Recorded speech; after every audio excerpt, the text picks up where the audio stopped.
Hello and welcome to All Things Manchester. My name is Tom Topping and I'll be your host. We are your source for news, information, and entertainment. We're here every Tuesday on Cox Channel, every Thursday on Channel 15 at 11:30 a.m. and 6 p.m. And then we go on rotation for about 30 days on Cox Channel 15 as well as Channel 14 in Manchester. You'll also find us on our Facebook page and YouTube channel. Tonight we've got a couple of guests from the Department of Seniors and Family Services. I'd like to introduce, to my immediate right is Mariah Forbes, and to the end of the table is Margaret Haley. Ladies, I'll start with Mariah. If you'll go ahead and introduce yourself, tell us a little bit about what you do and why you're here tonight. Sure. Thank you for having me, Tom. My pleasure, ma'am. Well, I'm Mariah, the Division Head of Senior Adult and Family Services, and we're here to talk about our programs and services and what we have to offer. And Margaret? Margaret Haley. I am a social worker with Senior Adult and Family Services, and I've been with the town for 15 years. It's a pleasure to be here tonight with you, Tom, to let everyone know about our division. Well, thank you. It's a pleasure to meet both of you. You're two people that I never really met or even dealt much with before we started talking about doing the show. And one of the things that I want to bring up right away is a word that you used in the communications, which was mostly by email. I think it was exclusively. You said the seasonal programs that we have. What did you mean by seasonal programs? Not that I don't think I know, but that's not good enough. Seasonal programs are like renter's rebates, happens on a duration of time. Energy assistance happens at a duration of time. So those are the seasonal programs. And again, I'm asking questions for me. How many seasons are there? Is there 4 like on a calendar, or is it summer and winter, cold weather, hot weather? So a lot of them overlap. Okay. So like our renter's rebate starts we're currently in renter's rebate right now. It starts in April, runs through September 30th. Renter's rebate is a program for Manchester residents who are over the age of 65 or collecting Social Security disability.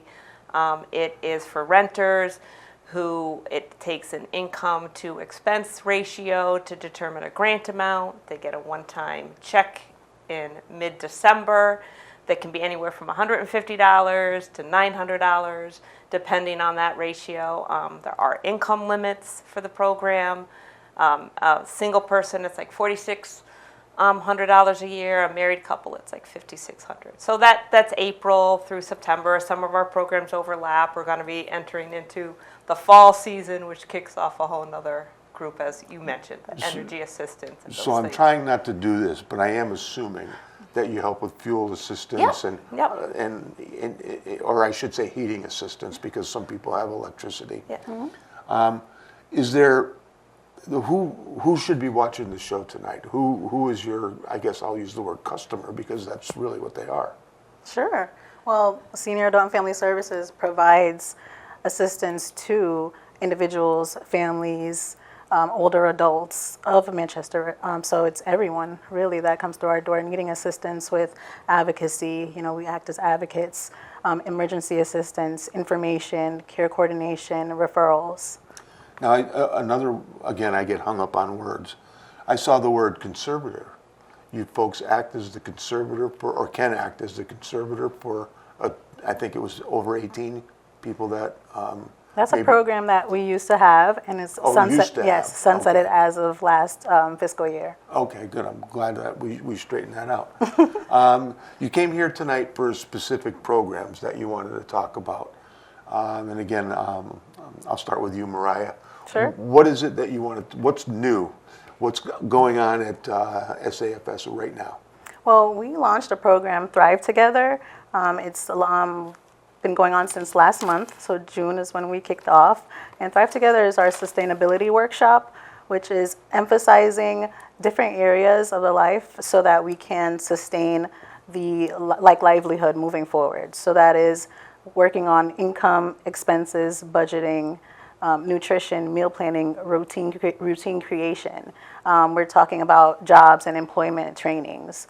We're bringing up self-care and creating and maintaining support systems so that these areas can be improved, so that our quality of life is being improved. We see a lot of people who are struggling with financial assistance or housing insecurities, food insecurities. And when we're all strapped for funds and budgets are being cut, these are kind of those creative ways to help sustain living. Well, I do watch the budget hearings, so I kind of, I get it.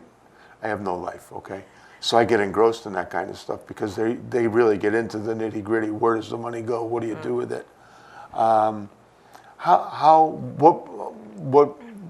either one of you can take this question. What programs are available right now and how can people take advantage of them?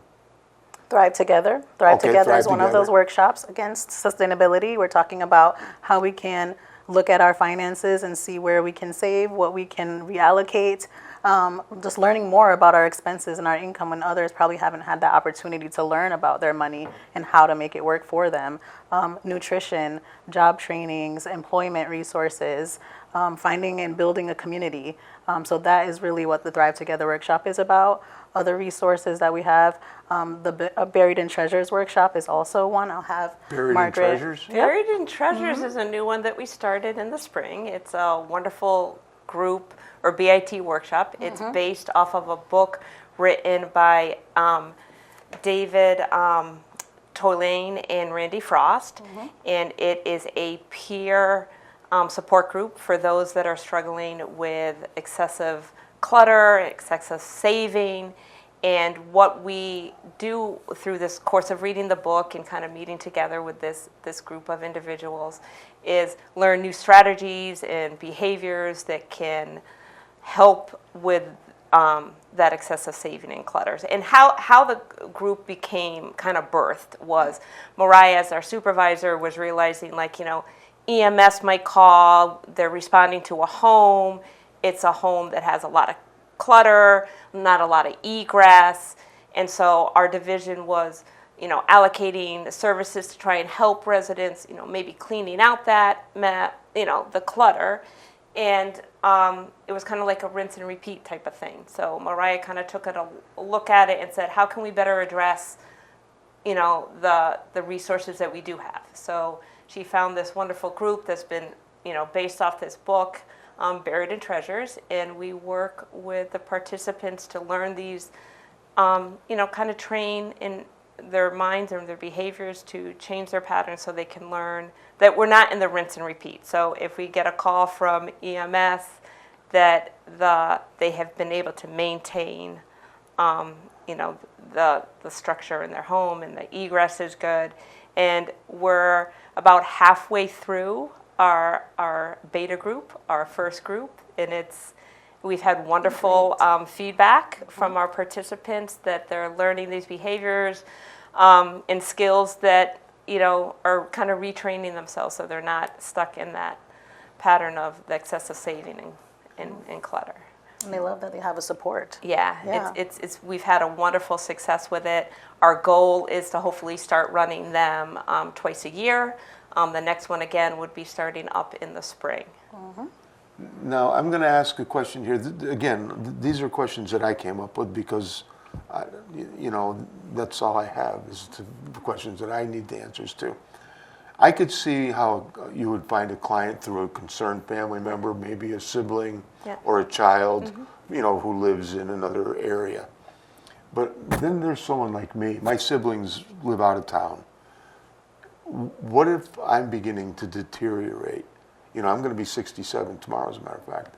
And so it enters my mind. I'm already having trouble, you know. Not trouble, but I'm already noticing I'm not as spry as I was. If one of my neighbors were to notice, is it okay for someone to call? And how would they reach? I was going to say the same. Yeah, of course, yeah, because well, I don't know. we get a lot of neighbors calling our phone we to get say, those hey. calls all the time. I'm glad to hear that. Yeah, and again, I mean, those are the eyes and seen in the community, right? It's the police and fire, it's the neighbors, it's the relatives calling in saying, hey, I have an aunt, I have a sister that lives in town.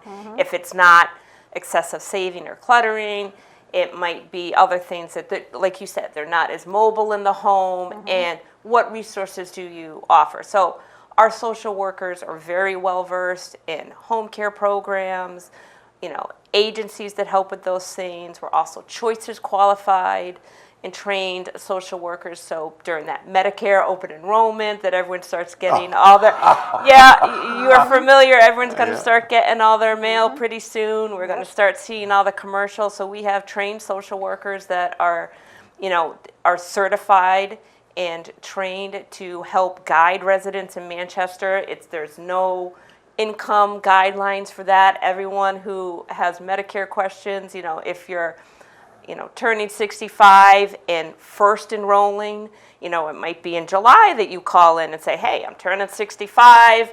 I have no idea about Medicare. What is it? And then come into our office, and there's enough of us that we can help. Ruth, yes, the part-timer. Mm-hmm. Yeah, Ruth is wonderful. Yeah, Ruth. That's why I'm asking about me, because I'm one of your clients, okay? And so you did that, maybe when you first were enrolling. But the important thing I think people need to realize too is you can always look at that during open enrollment, which will be starting up in October. And it's always a good idea to look at it again. And then, we just got notifications like this week, all those trainings are starting up again. So we're getting ready, you talked about seasons, we're getting ready for that fall season again, where we will be, learning the changes in the Medicare supplement plans, the Advantage plans, people's medications change, the formulary changes. It's good to always do a run-by. So even if you just called in and said, hey, nothing's really changed, I'm on this plan, do you think this one's working? And then there's some people that might be income eligible for programs that would help pay that Part B premium, and they're not even aware of it. Right. So we always just say, hey, call in. I mean, that's what we're there to do. Well, I'm a veteran too, so that complicated my situation. Yeah. And you actually had me meet with a third-party provider. Yeah. I still get my birthday card from them Yeah. and a Christmas card. And that's it. So we have a lot of the basics, but when, there are and that's the real important thing to realize too. Every single individual, when it comes to Medicare, it's a different story. There's income variables, there's health variables, all of those things play a part in looking at what plan you need to be on. And sometimes, it's nerve-wracking for us, right? Because as social workers, we don't want to make a mistake, and we want to give you the right advice. So sometimes we say, hey, there's someone who might be better qualified to just run. This is what we're thinking, because we're just guiding you. We're not making any decisions. But we want, we want you to have the full plethora of information. She made 3 recommendations to me, and then let me take a couple days. And then we were talking about heating a little bit, but I think it's important that we're about halfway through the show already. I told you it goes fast. Why don't you give out a phone number, and maybe the web address was a little bit longer than we could fit on the screen. So just give the town's website if you don't mind. Sure. We have a webpage on manchestercc.gov. So if you go to the divisions of programs, department and programs, you'll see Senior Adult and Family Services and be able to check that. And we have all our programs, all our resources there available. Is there a generalized phone number where people can call us AFS? Yes, 860-647-3096. Okay. And then my fallback, we talked about this briefly, is 647-5235 is the customer service number, and they can get you over there. Yep. You're physically located, is it in Lincoln Center? Oh, no, you're across the street We're from in the Weiss, Weiss building. 479, the old post office in town, right on the corner there. You can't miss us. Do you accept drop-in? We certainly You do? Yep. Okay, So good. We have Walk-ins are walk-ins. welcome, yep. Yeah, we always have a social worker on call, so there's always someone who can answer the phone for you, and a social worker that will take a walk-in. I'm single, so I'm not going to be in this position. But do you have grief counseling, things like that, or can you steer people? Because all life changes at a certain age. Actually, yes. And okay, go ahead. if you This don't mind. this year, they started a group counseling for grief at the senior center. So if you are looking for that, the grief counseling group happens there at the senior center starting this year. I believe it's once a month, and they changed the day recently, so don't quote me on it, but definitely that's something that we have offered. Do you have the number for the senior center by any chance? Don't Nope. know it on. Okay, neither do I. I think it's like 5211, but I don't want to be missed. That's all Yeah. right. Yeah, Just, so. they can still call 647-5235. Oh yeah, and we'll get you there. Yeah. We are the catch can for customer service too, so you I'm gonna call us. I'm gonna make a personal observation here. It sounds to me like you're very good at your job because you've driven some initiatives that I haven't heard of, and Yeah. I specifically asked about the grief because my friends are starting to fall into that category, and the kids are gone. They've got families of their own. A lot of them aren't even in town anymore. So now I have, and I will talk about this to the people on Facebook and stuff because I think what you're doing is very important. How many people are in the department? You're a big part of the town of Manchester. I'm not asking for a head count, but you're Small but mighty, I would Really? say. Yeah. Small but mighty, because we're a team of about 10 social workers, part-time social workers, full-time social workers, and we have an admin secretary. Let me get a little personal here. What's the most rewarding part of your job? Every day has a reward to it, right? The call where someone tells you, like, hey, I got into housing after being on a wait list for a long time. The initiatives of these groups and seeing the feedback that we're getting from participants that they got something out of what we thought would be helpful. It's kind of just, very affirming that, hey, we're doing something for the community. So that's rewarding. Yeah, and it's really some days as simple as someone just saying thank you. There was someone walking out of our office the other day and she yelled back to my coworker, thank you, you're a sweetheart. And that literally made my coworker's day. Yeah. Like sometimes it's just those simple things. Hey, yeah, thank you. Like, thank you for your time. Yeah. Well, and here is important to lend people. Food instability is another major issue. Are you involved in that in any way, or do you just provide, tell people where the resources are? Because I know we have MAC and the smaller pantries and things like that. So we definitely, we have those Connected with them. resources and kind of refer people out. But we have all of that information nice and organized on our website. We have it as a PDF on the website, and we also, has it as a handout for people that are walking in. Well, the reason I ask is because a fair number of my friends that have lost their spouse have lost a significant part of their income, and now they find themselves needing food stamps. Yep. And it's my understanding that you can help someone navigate, which a state program is bureaucratic, I understand. No, and that's why I say it's important that people just need to call our office, right? So when you're mentioning someone who's lost a spouse, I'm thinking of several things, right? So you're talking about income that's changed, so that's affecting food, that's affecting the energy assistance.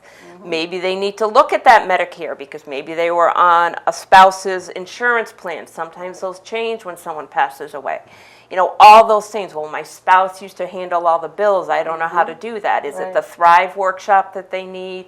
Or maybe, our Buried in Treasures group because they have a house filled with memories that they have to go to. Yep. What if I'm in danger of losing my housing? You got to give us a call. Okay. Not that we have tons of resources Right, that are I'm going to aware be of able that. to help you, but we have direction in resources that we can refer you to that might help you if it's going through that process, if it's making phone calls with you. Well, it's my understanding that 211, as wonderful as the resource is, can be difficult to get through. It All right, is. these are complaints that I'm getting from the community that I hear, and I've dialed 211 and I've gone that route. Just you get a voicemail at some point, and you might not get a call back. And unfortunately, that's kind of the world we're living in right now. I mean, you called DSS, you get that. And so another important thing is there's someone always answering the phone in our office, Right. which is something to be said about that. And 211 can be frustrating, but I always tell people, especially if it's housing, you have to connect with them. Yeah. But again, if the resident comes in to meet with a social worker, we can kind of explain, because they're going to be like, oh, I'm done with 211. They didn't do anything for me. I'm not doing it. I had a conversation with someone today. There's a whole bunch of things that open up once you do connect, as frustrating as it is, that really needs to be the first step. I think our church groups do a really very good job, and I'm not just specifically speaking about Shannon over at MAC, but the smaller groups like Second Congo and New River that run their own pantries. I really Those are a lifeline. I believe that. I believe that because we have people. I live in Clinton Street, which is, the East Side has our fair share of people that are struggling. So, what would you like to say to the community in terms of letting them know that you're here and how to reach you? And we already went over the phone number, but what would you like to say? We're not quite done yet, but not necessarily in closing. What other message would you like to give to the community? Well, as Margaret mentioned, giving us a call. It really starts with a phone call. A phone call or just walking into our office and letting us know how we can help. Again, we may have the direct answer for you, or we're always having that resource to direct you to as well. So there's nothing that we won't accept through our doors. I'm beginning to get a little bit of a different. I always thought that you were more of the senior or special needs. Okay, I see you shaking your head, but that's just what I thought. And now I'm learning just sitting here next to you. And of course, I looked at the website that you can handle and work with. Handle's a bad word, but you can work with people that are in their 20s and maybe have special needs and need accommodations and things Any like resident of the town of Manchester is, that. Any resident. we are there for them. Another prime example is I had a gentleman call in, and he was exactly what you said. He's a little bit older, he's aging in town, and he started the phone call saying, I'm embarrassed to be calling you because I'm not, income eligible. That's not, everything we do is not based on income. That Medicare counseling is not based on income. If someone has questions about aging in place, we're the people you call. We're very well versed. As I was kidding a coworker today, jack of all trades. We really are. A lot of other departments, we work and partner with them, EMS, building, health. We kind of have a mix of everything that we're doing. And you can help with if I go back to someone in my situation who's a little bit older and maybe they're in the hospital and they come home. You can help get them arrange visiting nurse maybe or Meals on Wheels, whatever. So what are some of the areas where people might be surprised to hear that you can help? Is there somewhere that... Well, I think, as Mariah mentioned, the Thrive workshop is a wonderful new strategy that we're using, the Buried in Treasures. Mariah saw a need, and we've found this new way that so far is having great success with helping people, change behaviors and patterns. So I used to have a garage, and then I had a neighbor move in. That's a collector. Yeah. So I kind of get that. Can you help folks, there are certain medical procedures that you might need a ride to get. Can you help arrange transportation? See, that's what I'm talking about. This is stuff I didn't know. Yeah, we do all of that. And we're like the hidden little secret in town. I'm learning we have a hand in everything, but no one knows that we really exist. Right, it's just small and mighty. Small and mighty. Yeah, so we really do that. There's also the ADA program that I don't know if everyone's familiar with that if it's run by Connecticut Transit, but our office administrator, runs a program that is grant funded that sends out vouchers for transportation. Once someone's registered, that's a huge part of what we do too. Really? Yeah. Yep, we get a lot of calls for that. Yep. See, that's the kind of thing. The more questions I ask, the more I'm learning. Let's see, what else is there that people should know about you folks that you can think of that maybe I haven't touched on? Because I wasn't able to read the whole website. And I think the energy assistance is a big thing. I'm not, some people I'm not income eligible for that. The income limits, it's state funded and federally funded. So the income limits are relatively generous. For a family of 4 last year, it was 91,000. So, you know, a lot of people fall into that. And it's money that goes directly to your heat source. It gives you protections and hardship coding that help reduce your bill. Not everyone, you know, they just think of, oh, I have to call CNG or the gas company when I'm having a problem. You can call our office and maybe we can help with some funding. Well, that brings me again to my situation. I have oil heat. And not only do I get my heat from my oil, I get my hot water. Yeah. And I need oil right now. So let's say, well, is there a program? We talked about seasonality to start the show. Is there seasonal limits, or is July 29th as good a day as January 1st to call for something like that? So Mariah can answer some of that. So this time of year, traditional energy season starts November 1st. People Okay. can start applying in September. And I always tell our residents, you start seeing school buses, kids are going back to school, you that need to be time. calling our office. So on November 1st, you are approved and ready to order oil and get it. This time of year can be tricky because it, again, all comes down to funding. Right. So what I would encourage anyone who's watching the show is Operation Fuel is a real thing. It's now Generation Power. Generation Power. Like, you can make donations to that because this time of year, we do have people calling in that are in that situation. They need oil for the water heater, and there is not Generation Power money. And there's, you know, so things come down to money, and then we're kind of Right. searching. So it gets a little dicey, but we try our best to help that resident solve that problem. Yeah, coordinating care, like you said, with whether it's like community agencies, it could be MAC, it could be churches, it could be Generation Power, it could be emergency funding, but that's also dependent. So we try to direct people and assist how we can, yeah. Well, ladies, this has been an eye-opening experience for me. I'm very grateful to you for coming. I'd like to thank you for coming. Thank you for having us. It's a pleasure. It's truly, and I can tell that you love your work, all right? That matters to me. I appreciate that. And I hope you got to see that too. The name of the show is All Things Manchester. Tonight we had Mariah Forbes and Margaret Haley from the Division of Senior Adult and Family Services, which is part of the Human Services area of Manchester Town Government.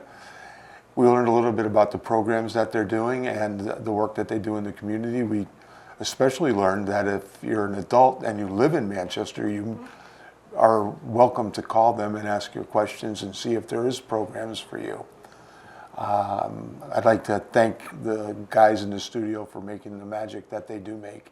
Joe, Rich, and Dave, thank you all for the great work that you do. Once again, my name is Tom Topping. The name of the show is All Things Manchester. We will see you next week.